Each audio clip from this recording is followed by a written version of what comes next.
Pourquoi mon ex laisse-t-il ou laisse-t-elle ses affaires chez moi? Pourquoi ne semble-t-il ou ne semble-t-elle pas être pressée de les récupérer?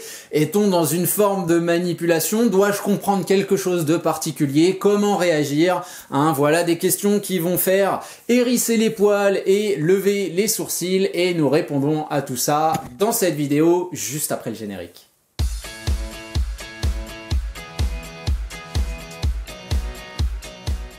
Salut à vous, c'est Jean-Baptiste de jbmarcil.com, ravi de vous retrouver aujourd'hui pour continuer bien évidemment nos réflexions autour de la reconquête amoureuse, avec aujourd'hui un cas particulier, une situation qui vous arrive peut-être et qui fait forcément se poser de nombreuses questions, à savoir cette idée que nous avons eu une séparation, mon ex a laissé des affaires sur place et puis depuis, il ou elle ne vient pas les récupérer et cela ne semble être que le cadet de ses soucis. Donc, pourquoi une telle attitude? Pourquoi laisser quelque chose qui lui appartient, me laisser dans du souvenir, me laisser dans de la nostalgie?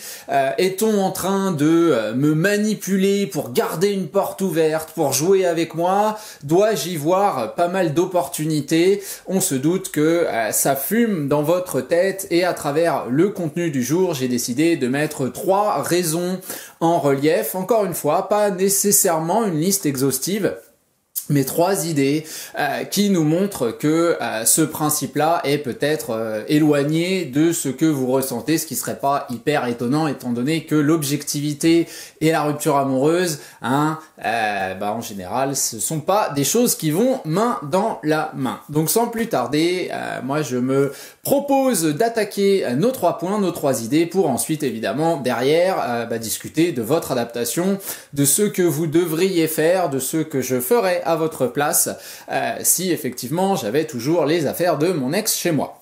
La première des raisons pouvant donc pousser à laisser quelque chose dans votre domicile, c'est une raison matérielle.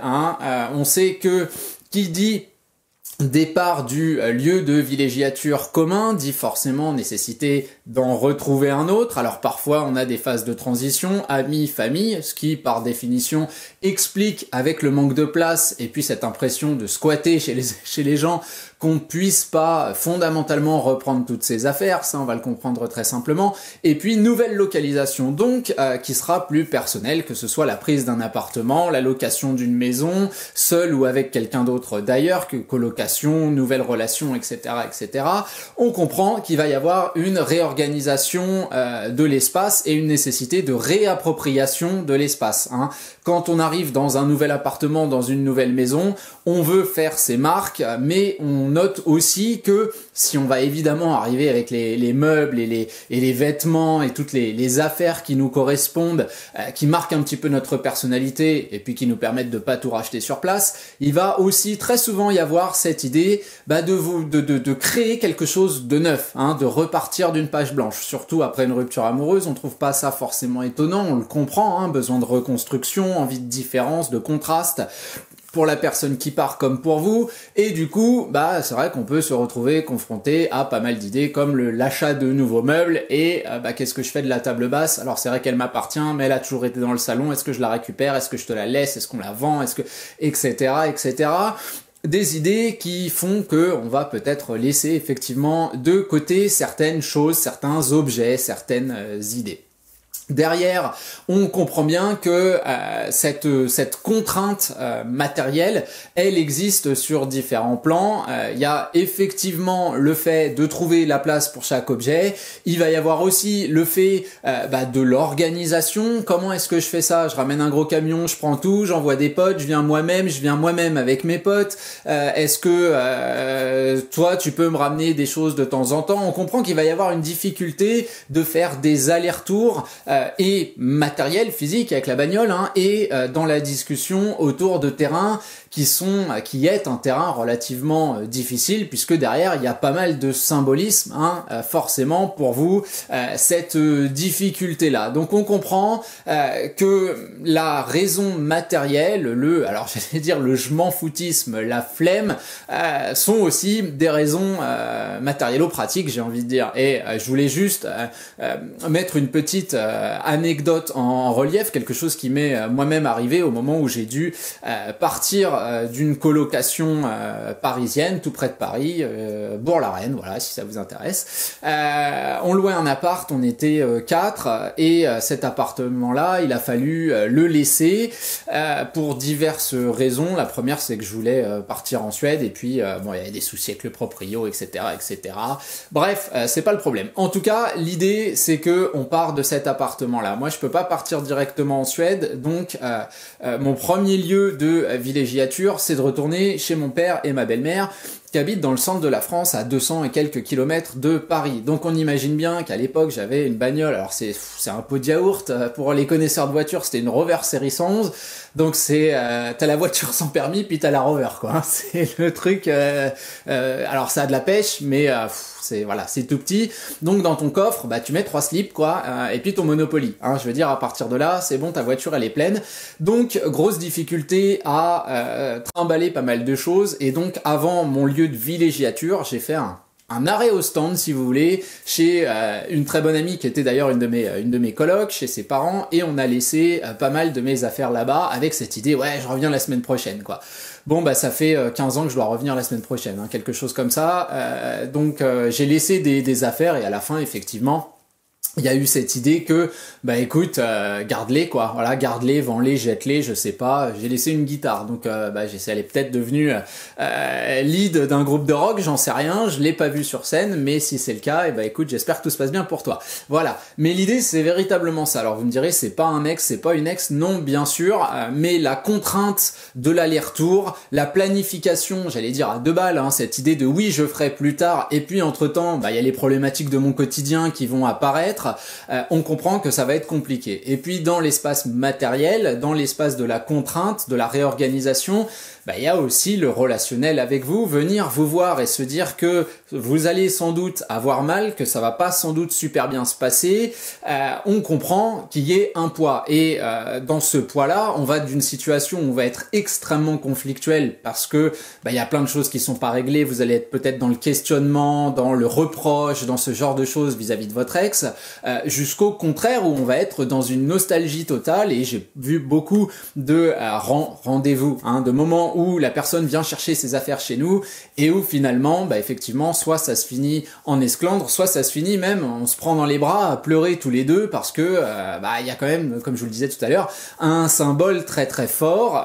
Il y a cette impression de se dire au revoir et puis d'être dans un constat que bah c'était pas forcément ce qu'on voulait, parce que quand on rompt, c'est une décision bien sûr qui est forte, mais de prime abord, quand on se met en couple avec quelqu'un, c'est pas pour dans 6 mois ou dans 6 ans déménager, laisser ses affaires à moitié, etc., etc. Ça, j'ai envie de dire, c'est les aléas qu'on n'avait pas forcément prévus. Donc on va se retrouver avec tout plein de contraintes matérielles, encore une fois, qui vont de la place qu'on a dans son nouvel appart, parce qu'on ne loue pas forcément Versailles, hein, après une rupture amoureuse, même quand tout va bien d'ailleurs, jusqu'à l'idée que bah on a peut-être un petit peu peur de vous revoir et que ça se passe bien ou pas bien, mais en tout cas que ce soit lourd comme situation. Donc on comprend qu'il va y avoir énormément de poids dans cette réorganisation-là. Très bien. La deuxième idée, elle est beaucoup plus psychologique.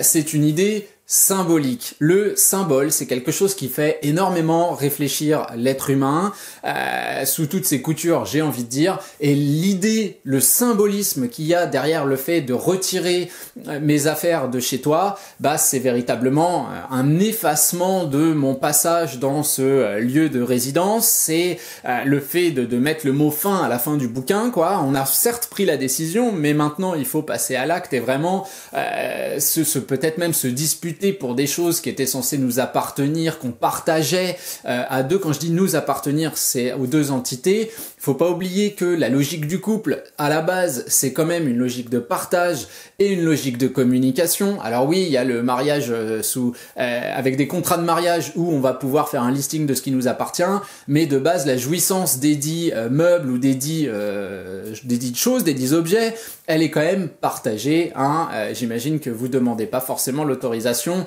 pour utiliser un bout de PQ, même si c'est votre ex qui a acheté votre ex, la personne avec qui vous vivez, qui a acheté le rouleau, quoi. Donc forcément, il y a cette idée de jouissance commune, il y a cette idée de partage, il y a cette idée que c'est notre objet, notre lieu de résidence, et venir retirer jusqu'à son dernier slip ou sa collection de pins de cet appartement-là, de cette maison-là, bah oui, forcément, on imagine tous les souvenirs qui reviennent, on imagine cette difficulté, on imagine qu'il y a une véritable douleur des deux côtés, bien évidemment, de la nostalgie, je veux dire l'être humain et la nostalgie, là pour le coup c'est une grande histoire d'amour, hein. On est tous nostalgiques, hein. Qui ne se pose pas sur son canapé en se disant bah tiens, il y a tant d'années je faisais ci et je faisais ça avec telle ou telle personne, qu'est-ce qu'elle devient, je me demande qu'est-ce que je ferais pas pour voyager dans le temps et avoir une espèce de possibilité pendant quelques minutes d'être à ce moment-là et de revivre un petit peu, j'aurais peut-être fait des choix différents, etc., etc., etc.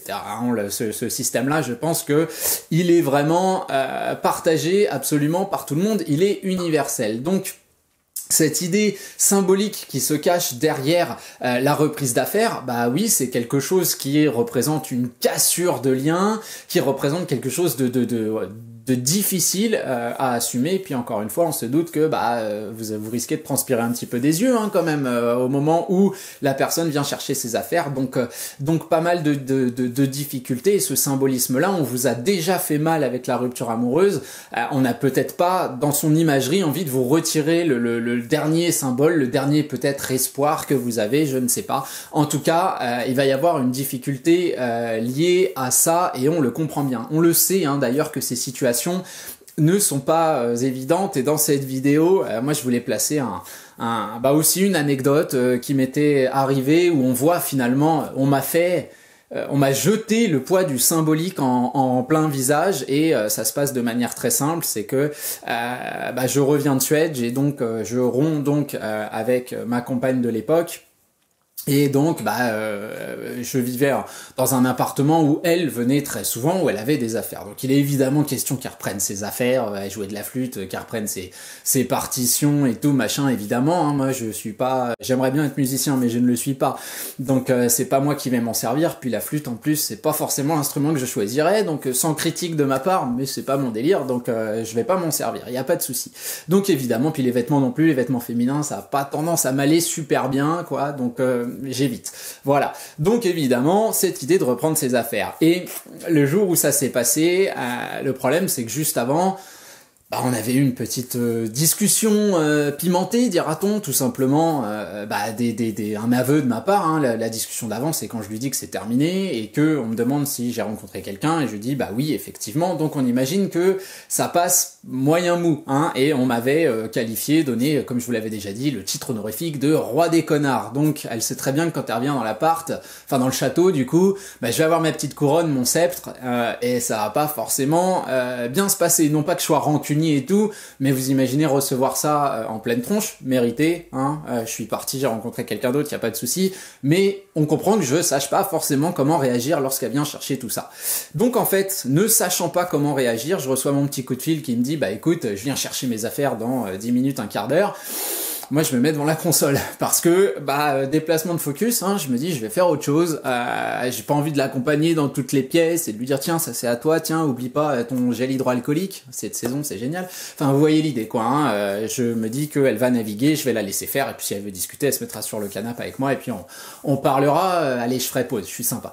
Donc voilà, l'idée c'est un petit peu ça, sauf que au moment où ça sonne à la porte, quand j'ouvre, c'est deux gorilles en fait qui entrent, donc je leur demande de se présenter, qui êtes-vous quand même, parce que, enfin, pour savoir. Et donc on me dit, on est des amis de machine, et ils commencent à embarquer les affaires. Évidemment, je leur montre, et puis je crois, ils avaient une idée de ce qu'ils devaient embarquer. À tel point d'ailleurs que, au bout d'un moment, il y a un des types qui vient, et pendant que je joue, il débranche la PlayStation. La PlayStation qui était en fait, c'est là qu'on va voir le symbole. c'est une histoire toute bête, mais à un Noël, ma compagne de l'époque donc avait une PlayStation par ses parents et elle, c'est pas du tout son délire, donc elle me l'avait donné quoi. Voilà, il était même dans mon appartement à moi, donc pas de souci à ce niveau-là, etc., etc. Et donc le type débranche la PlayStation, je lui dis quand même t'es gentil, tu rebranches, t'éjectes le CD parce qu'il est à moi, je vais continuer à m'en servir. Sans la console, je sais pas, peut-être le revendre, mais c'est quand même à moi, donc t'es mignon, tu me le rends, puis tu demandes, tu dis s'il te plaît, comme ça t'arraches pas le courant. Je veux bien que tu m'apprécies pas, mais va te faire foutre quoi. Voilà, pour être poli. Donc bon, on me rend le CD et tout machin, et puis évidemment moi j'appelle Sophie, je dis mais c'est quoi ce délire, on en est à se rendre les cadeaux et tout, parce que je sais pas, moi c'est pas mon truc, est-ce que j'ai pu t'offrir, t'acheter, tu gardes, je trouve pas ça super cool. Mais je comprends la petite vengeance. Et là, elle m'a lancé cette phrase. C'est là où je voulais en venir. Je sais, je parle beaucoup. Il faudra m'excuser. Ou pas. Mais dans ce cas-là, faut changer de chaîne. Et la petite phrase qu'on m'a balancée, on m'a dit, je suis comme toi. Je tiens pas mes promesses. Et évidemment, cette référence-là, c'est une référence à un jour où, tout bêtement, on est ensemble, tout se passe bien au début, puis elle me dit « tu me promets que tu me quitteras jamais ». J'allais pas dire non, hein, évidemment, et puis j'allais pas non plus lui dire « on ne peut jamais promettre ce genre de choses, je vais pas casser un bon moment ». Alors que je suis d'accord avec elle à l'instant T. Donc forcément, c'est aussi la promesse qu'on a dans un couple, hein, la promesse de projection, la promesse de rapprochement, la promesse de communication, la promesse d'être capable de surmonter tout. C'est ça la logique d'un couple, hein, c'est du partage et de la communication. Donc voilà, ils se sont barrés avec ma PlayStation, enfin avec sa PlayStation donc. Et on le voit là, hein, si vous voulez, que le symbolisme du couple a été complètement, ce squelette-là, il a été mis sur le symbolisme de l'appartenance, des objets, le symbolisme matériel, si vous voulez. Donc oui, c'est un moment qui est difficile et ce symbolisme-là explique sans doute que votre ex laisse des affaires chez vous. Ok, troisième idée, tout aussi entre guillemets égoïste, hein, parce que là vous allez sans doute vous dire que je trouve des excuses à votre ex, c'est peut-être un petit peu le cas, mais à la limite ce sont surtout des explications, et puis ça nous intéresse de comprendre un peu ce qui peut se passer dans sa tête, donc je m'octroie ce droit. Donc la troisième idée, c'est une idée d'opportunité tout simplement, hein. Au moment où on rompt avec quelqu'un, on sait très bien qu'en termes de communication, on va perdre toute légitimité. Malgré cela, la rupture ne signifie pas qu'on vous déteste, hein. On peut rompre parce que les choses ne se passent pas bien, parce qu'on rencontre quelqu'un d'autre, parce qu'on déménage à 3000 km, que sais-je, parce qu'on ne vous voit plus sous l'égide de quelqu'un qui nous apporte du bonheur, mais ça veut pas dire que vous êtes forcément le croque-mitaine, quoi. Et du coup, si on voulait continuer à contacter, à avoir un contact parce qu'on s'entend bien dans d'autres terrains, on imagine bien, vous dites, on n'a qu'à m'appeler, mais votre ex qui prend son téléphone, il vous dit quoi? Coucou, ça va... Ah oui, non, merde, ça va pas. Qu'est-ce que je te dis? On reparle de gel hydroalcoolique? Je veux dire, il y a un moment, ça reste compliqué parce que le bourreau qui va à l'hôpital voir sa victime, en général, il se trouve une excuse. Hein. Faut que lui-même il ait rendez-vous pour se faire enlever un grain de beauté, quoi. Je veux dire, il faut pour être dans l'hôpital à ce moment-là, sa conscience va lui dire, écoute mec ou nana, c'est mieux d'avoir quand même une justification parce que t'auras moins l'air d'une girouette, tu vas pas forcément ouvrir une porte que l'autre personne, dans laquelle l'autre personne va s'engouffrer, etc., etc. Donc oui, il y a sans doute aussi une logique d'opportunité qui permet de potentiellement vous recontacter ou de se dire que vous pourrez aussi recontacter. Alors est-ce qu'on vous garde sous le coude? Est-ce que c'est une logique de manipulation? Oui et non. Non dans le sens conscient du terme, oui dans le sens inconscient ou conscient light, j'ai envie de dire, parce que la logique de manipulation, la logique de garder sous le coude, le terme est tellement violent que quand moi on me dit ça, je veux pas non plus que vous imaginiez, et puis je veux pas que vous diabolisiez votre ex, parce que pour mener une reconquête amoureuse, sinon c'est compliqué, mais on a un peu l'impression qu'on imagine son ex comme une vieille sorcière avec sa verrue sur le nez, en train de fomenter comment elle va mettre du poison dans la pomme, quoi, pour, on a tous vu ce genre de conte de Disney, quoi. Vous voyez l'idée. Moi j'ai du mal à penser que votre ex c'est le grand méchant loup, hein. C'est une personne qui fait le choix de son bonheur, et ça fait très mal à entendre, mais à l'instant T, on ne le conçoit pas comme partageable avec vous. Vous n'êtes peut-être pas la personne qui peut apporter cela à ce moment-là. Donc oui, on s'éloigne, mais de là à se dire que on fomente un plan machiavélique, diabolique, en se disant je vais laisser mon CD des Pink Floyd comme ça dans 4 ans. Si jamais mon couple foire, je vais pouvoir revenir.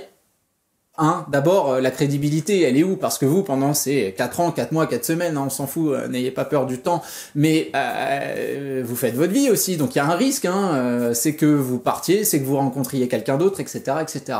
Puis la logique de manipulation, faut quand même qu'on ait quelque chose d'incroyable à gagner. Qu'est-ce qu'on a à gagner en laissant 3 slips chez vous, quoi? C'est ça le truc. Vous pouvez très bien les jeter. Vous pouvez lui dire de revenir les chercher, etc., etc.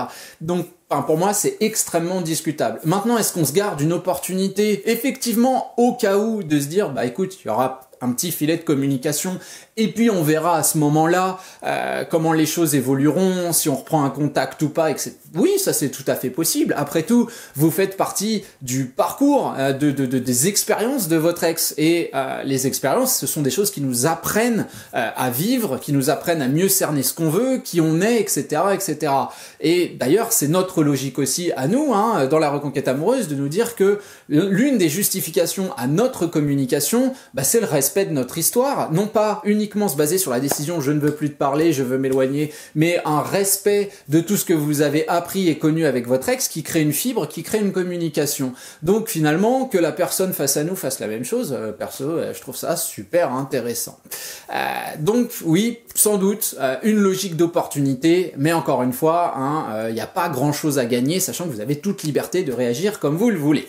Vos réactions, justement, quel type de réaction devriez-vous avoir dans ce genre de situation? Si votre ex ne vient pas chercher ses affaires, ne semble pas forcément communiquer à ce sujet, est-ce que vous devez relancer?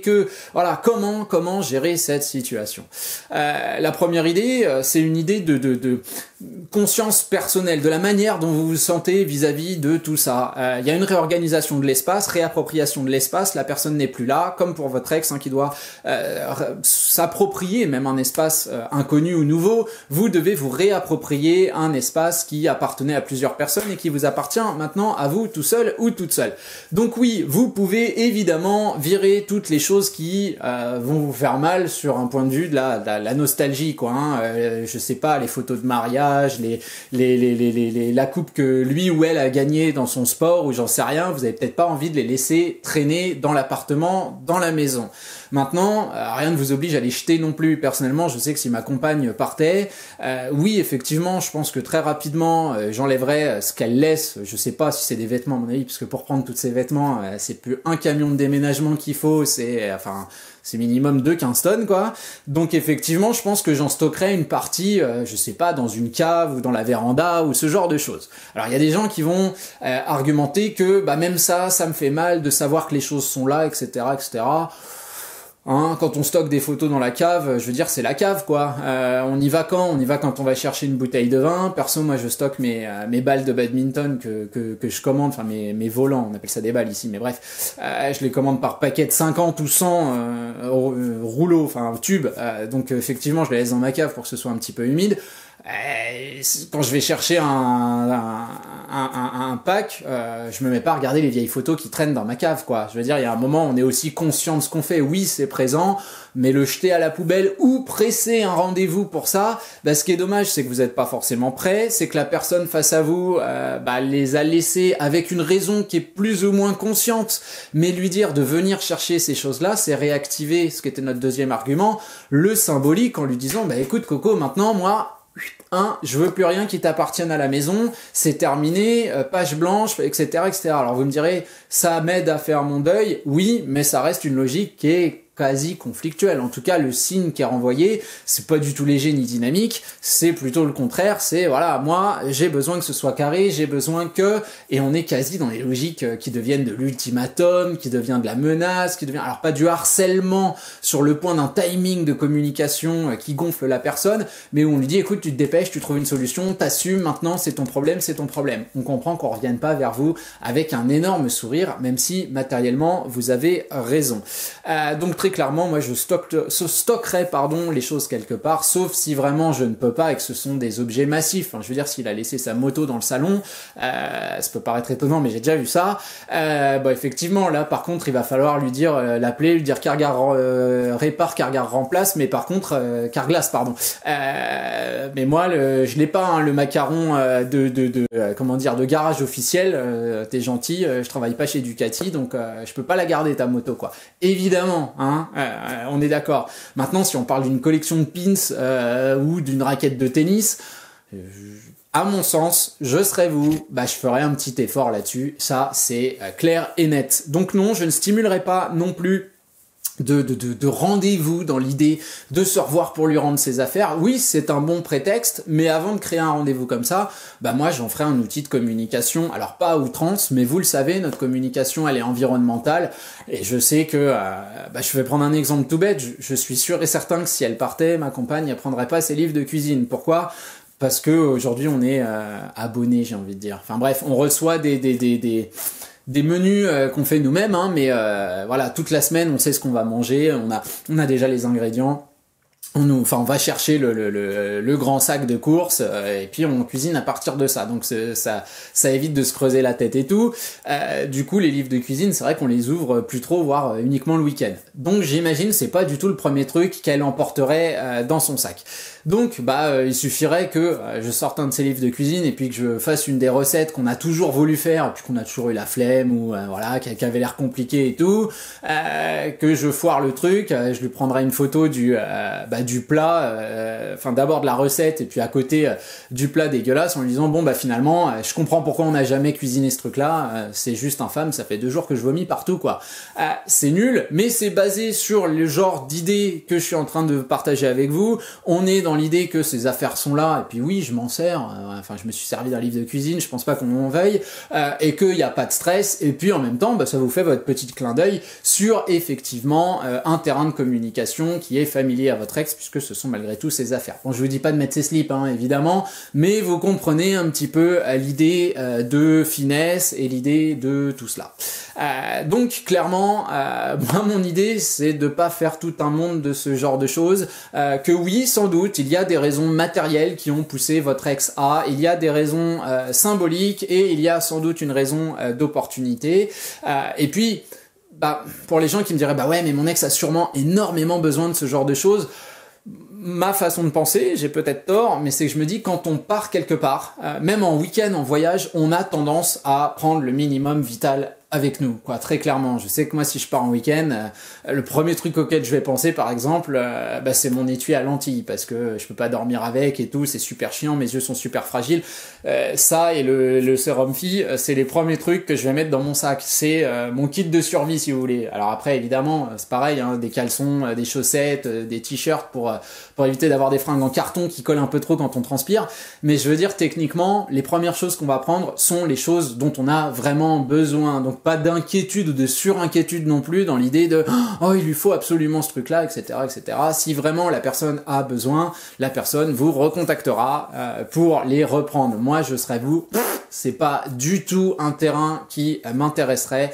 Je resterais dans du beaucoup plus léger, beaucoup plus dynamique, beaucoup plus intéressant. Et puis même pour créer un rendez-vous, j'entends beaucoup de gens dire c'est une super opportunité. Non, c'est pas une super opportunité, parce que le moment où on va se revoir pour ça, c'est un moment qui va pas être par définition agréable. Ça peut être sympa, mais ça va pas être très dynamique, hein. L'action, c'est quoi ? C'est encore une fois de se baser sur le symbole. Tiens, je te rends tout ce qui faisait notre partage.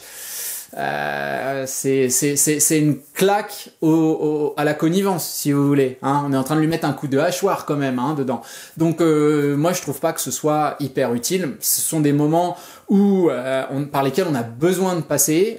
Évidemment, si votre ex passe, soyez dynamique, souriant, agréable, hein. C'est ce qu'on veut, lui montrer qu'il n'y a pas de conflit. Mais c'est pas dans ces moments-là qu'on mène une reconquête amoureuse. C'est toujours sur le terrain, à travers de l'activité, dans du mouvement et avec tous les enseignements que je continuerai à vous fournir sur cette chaîne semaine après semaine. Voilà, je m'arrête là pour aujourd'hui. Vous n'hésitez pas à démontrer votre attachement au contenu. Vous pouvez appuyer sur la petite cloche bleue qui se trouve quelque part par là, voilà en bas, vous voyez mes mains, vous imaginez où c'est, en bas à droite je crois, qui vous permet de recevoir les contenus en temps réel, à savoir tous les jeudis à 17h, sauf quand je suis un peu à la bourre. Et vous pouvez aussi cliquer sous la petite flèche qui vous avez le texte sous la vidéo, la petite flèche, parce que c'est là qu'il y a tous les liens coaching vidéo, formation vidéo, e-book, etc., etc. On me les demande en permanence, il suffit de cliquer sur cette petite flèche, tous les liens sont en dessous. Voilà, je m'arrête là. Donc, comme promis, je vous dis à la semaine prochaine. Et d'ici là, eh bien, on garde un grand sourire et plein de dynamisme. Salut, salut!